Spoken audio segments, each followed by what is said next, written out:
अगर आज आपको या आपके किसी जानने वाले को पुलिस गिरफ्तार कर ले और आपको लिखित में ये ना बताए कि आपको क्यों पकड़ा गया है, वो भी आपकी समझ की भाषा में, तो याद रखिए ऐसी गिरफ्तारी अब अवैध और इल्लीगल है, जिसके बाद रिमांड भी अवैध है और आप तुरंत रिहा होने के हकदार हैं।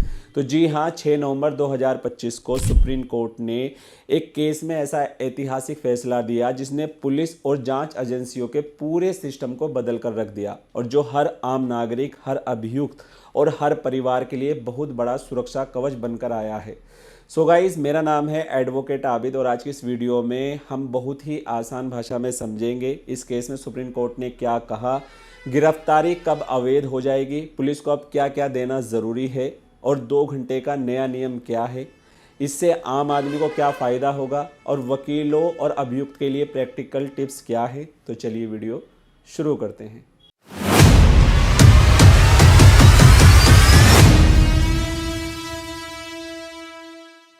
तो दोस्तों, ये फैसला दिया था सुप्रीम कोर्ट के पूर्व मुख्य न्यायाधीश BR गवई और न्यायमूर्ति आंगस्टाइन जॉर्ज मसी ने, और इस केस का नाम है Mihir Rajesh Shah versus state of Maharashtra.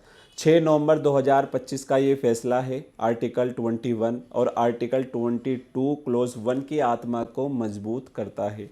आप इस केस के बारे में गूगल पे जाकर भी सर्च करके पढ़ सकते हैं। तो दोस्तों, इस केस में सुप्रीम कोर्ट ने साफ कहा है कि आर्टिकल 22 क्लोज 1 सिर्फ कागजी औपचारिकता नहीं है, ये एक मजबूत संवैधानिक सुरक्षा है। मतलब अगर किसी व्यक्ति को गिरफ्तार किया जाता है तो उसे गिरफ्तारी का कारण बताना होगा, वो भी लिखित रूप में और उसकी समझ की भाषा में। पुलिस द्वारा ये तुरंत बताना जरूरी है ताकि गिरफ्तार व्यक्ति वकील से सलाह ले सके, पुलिस रिमांड का विरोध कर सके और जमानत के लिए आवेदन कर सके। लेकिन सवाल ये था, क्या केवल मुंह से बता देना काफ़ी है? तो इस पर सुप्रीम कोर्ट ने साफ कहा है कि बिल्कुल नहीं, सिर्फ पढ़कर सुना देना काफ़ी नहीं है। अगर पुलिस सिर्फ अंग्रेजी या किसी और भाषा में गिरफ्तारी के कारण पढ़कर सुना देती है और आरोपी को वो लैंग्वेज समझ नहीं आती है, तो ये आर्टिकल 22 क्लोज 1 का वोलेशन है और आर्टिकल 21 का भी वोलेशन है और इस तरह की गई पूरी गिरफ्तारी अवैध हो जाती है। तो दोस्तों, अब बात करते हैं लिखित आधार क्यों ज़रूरी है।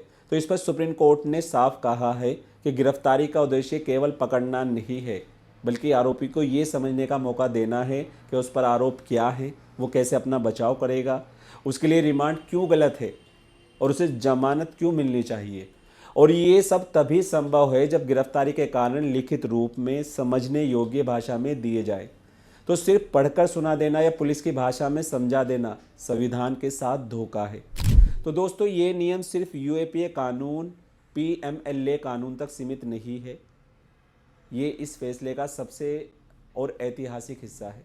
इस पर सुप्रीम कोर्ट ने ये कहा है कि ये नियम सिर्फ UAPA कानून, PMLA कानून, NDPS कानून या विशेष कानून तक सीमित नहीं है। ये नियम अब भारतीय न्याय संहिता और भारतीय नागरिक सुरक्षा संहिता और हर तरह के अपराध और हर तरह की गिरफ्तारी पर लागू होंगे। इसलिए पुलिस द्वारा गिरफ्तारी के लिखित आधार नहीं दिए जाते, वो भी आरोपी की समझने वाली भाषा में, या रिमांड से पहले लिखित कारण नहीं मिले, तो ऐसी गिरफ्तारी अवैध, रिमांड भी अवैध और आरोपी तुरंत रिहाई का हकदार होगा। तो इस केस में सुप्रीम कोर्ट द्वारा 2 घंटे का नया नियम भी बहुत ज़रूरी है, जिसमें सुप्रीम कोर्ट ने पुलिस को एक सीमित छूट दी है।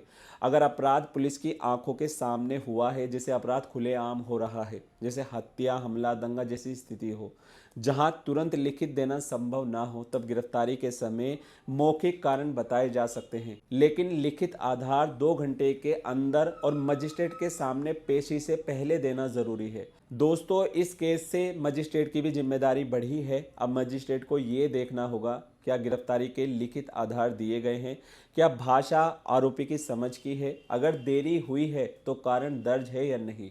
अगर ये सब नहीं हुआ तो मजिस्ट्रेट को रिमांड नहीं देना चाहिए। तो दोस्तों, अब बात करते हैं इस केस से आम आदमी को क्या फ़ायदा है। तो दोस्तों, अब मनमानी जो पुलिस की गिरफ्तारी है वो नहीं होगी, दबाव बनाने वाली गिरफ्तारी नहीं होगी, पूछताछ के लिए किसी को उठा लेना, अब ये सब नहीं चलेगा। हर गिरफ्तारी लिखित जवाबदेही के साथ होगी। इसलिए वकीलों को मेरी ये सलाह होगी कि अगर आपका क्लाइंट गिरफ्तार हुआ है तो तुरंत पूछिए क्या गिरफ्तारी के लिखित आधार मिले हैं और किस भाषा में मिले हैं, कब मिले हैं, रिमांड से पहले मिले हैं या बाद में मिले हैं। अगर जवाब नो है तो आप हेबियस कॉर्पस की रिट पिटीशन हाई कोर्ट में लगाइए, बेल पिटीशन लगाइए और इलीगल अरेस्ट का सीधा ग्राउंड लिखिए। सुप्रीम कोर्ट ने यह भी कहा है कि व्यक्तिगत स्वतंत्रता संविधान का सबसे बड़ा अधिकार है और उसे औपचारिकता में नहीं बदला जा सकता। तो दोस्तों, ये फैसला हर नागरिक के लिए ढाल है और हर जांच एजेंसी के लिए चेतावनी है। अब गिरफ्तारी डर का हथियार नहीं, कानून की प्रक्रिया से होगी। अगर आपको ये जानकारी उपयोगी लगी हो तो वीडियो को लाइक करें, चैनल को सब्सक्राइब करें, वीडियो को शेयर करें ताकि हर नागरिक अपने अधिकार जान सके।